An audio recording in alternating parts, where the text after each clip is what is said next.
230 years after the signing of the Declaration of Independence, and the greatest democracy the world has ever known is in trouble. Like some banana republic, if you will, Americans will go to the voting booth wondering if their vote will count and if it'll be recorded accurately. Spend $100 million on machines where you can't do an independent audit. There's no way to know if the machine is right. It's pretty embarrassing. Maryland's Governor Robert Ehrlich says, just take it low-tech, back to good old paper. Let's err on the side of safety, get an election everybody can count on, and then go higher tech next time. Too late. The election's just around the corner. Just what the hell are people in America doing? Disputes over e-voting, coast to coast. Colorado, California, New Mexico, Florida, Ohio, Illinois. There's no way for election observers to know. It all happens in the software. Experts say that the solution is simple. Just get a printer and attach a voter-verified paper trail to each of the machines. Now, some states already have that, but not all. There's no national standard. This election season, 8 out of 10 Americans will vote on an electronic machine. Bottom line here is this American 2006 people have a right to expect a legitimate, accurate outcome. It's the reasons Republicans and Democrats alike in Maryland are asking people to cast absentee ballots, i.e. paper ballots, because they're certifiable, at least you can count them, it's a very transparent thing. And, I mean, can these elections be rigged? Can somebody go in and change the outcome? I'm a lawyer, I'm a governor, I'm a former Congress, so clearly some experts out there in the field who do this for a living believe the system can be manipulated. Governor Robert Ehrlich, the Republican governor of the state of Maryland, thank you for this. Without a verifiable paper trail, electronic voting machines are an open invitation to election fraud and manipulation of the democratic process. And Carl, down there in Wagner, Oklahoma, let's make this simple. Would you do business with an ATM that didn't give you a paper receipt? The second thing is there's been no transparency. There's too much secrecy. They have absolutely stonewalled us. We need to make some changes in the way we have this voting process, because we went from punch cards to touch screens, and now they're trying to go to something called, in many places, optical scan, and there are problems with all of these. So we aren't picking on these companies. We're just saying some of the equipment doesn't work according to the workers who built it and according to the election officials who use it. Well, the solution is, first of all, to have some transparency about who makes the machines, where, by whom, why, what their profits are, how they put the machines together. The other is to have some accountability. There's far too much secrecy in the buying and selling of these machines and the making of the machines. So you start with transparency and accountability. Look, it's not a partisan issue. It's not Democrat, Republican, or independent, or mugwump. It's about the integrity of the very heart and soul of the democratic system, and that is a free person voting with a secret ballot, and the ballot gets counted. It's not an opinion. It's a fact. Not everywhere, but many votes don't get counted, and some votes are counted wrong. But security on many machines is at best lax, so lax, in fact, that a hacker could change the outcome of an election without even touching the voting machines. Kitty Pilgrim reports.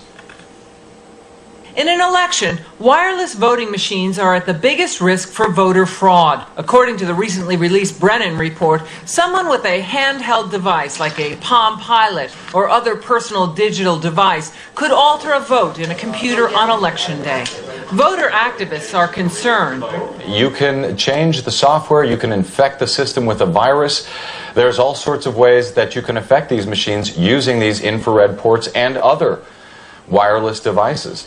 Some e-voting machines use commercially available computer components that have a wireless feature included. Experts say if that feature is dormant, it could theoretically be activated by a hacker. The minute you introduce the capability to communicate over wireless networks, now you don't even require the attacker to physically be there. They could be sitting in a car across the street from the polling station and changing the software on the voting machine, possibly. The Brennan report, compiled by a panel of computer and election experts, plainly states the threat analysis shows that machines with wireless components are particularly vulnerable to software attack programs and other attacks, and adds, despite that, vendors continue to manufacture and sell machines with wireless components.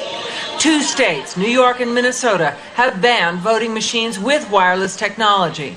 Representative Rush Holt and 190 other members of the House of Representatives have signed on to legislation to ban wireless connections for all electronic voting machines.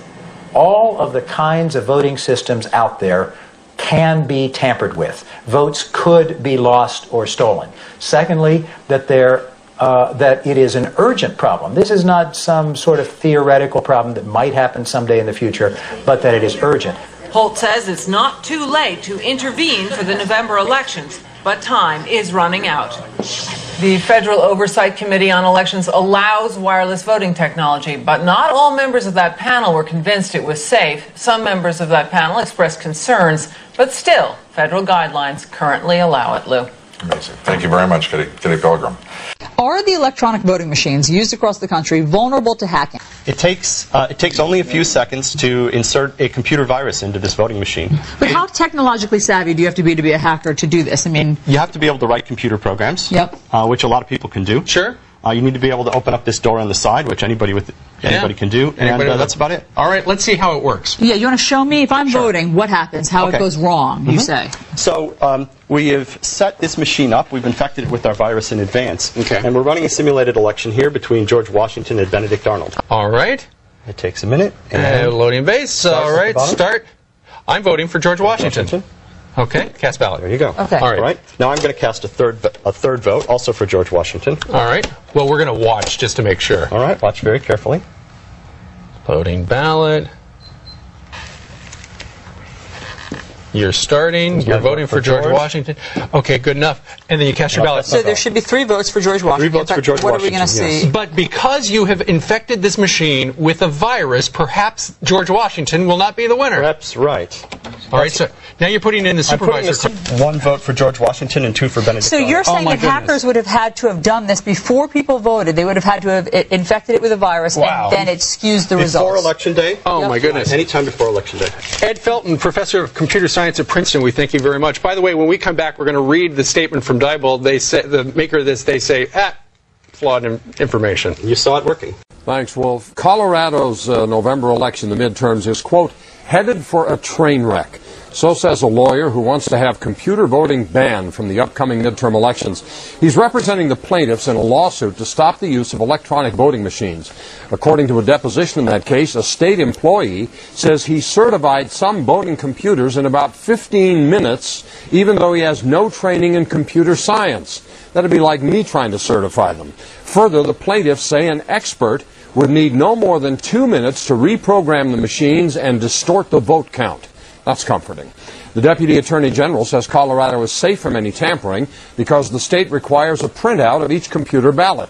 And this is all not just about Colorado either. Nationwide, more than 80% of voters will use electronic voting machines in November. 1/3 of all precincts are using this technology for the very first time this year. And we all know what happened down in Maryland a few weeks ago. They used these things for the first time. It was a nightmare. The question is this: should electronic voting machines be outlawed? Troubling new questions about electronic voting machines used in our midterm elections. New tests now show one of the systems used didn't meet federal standards at all.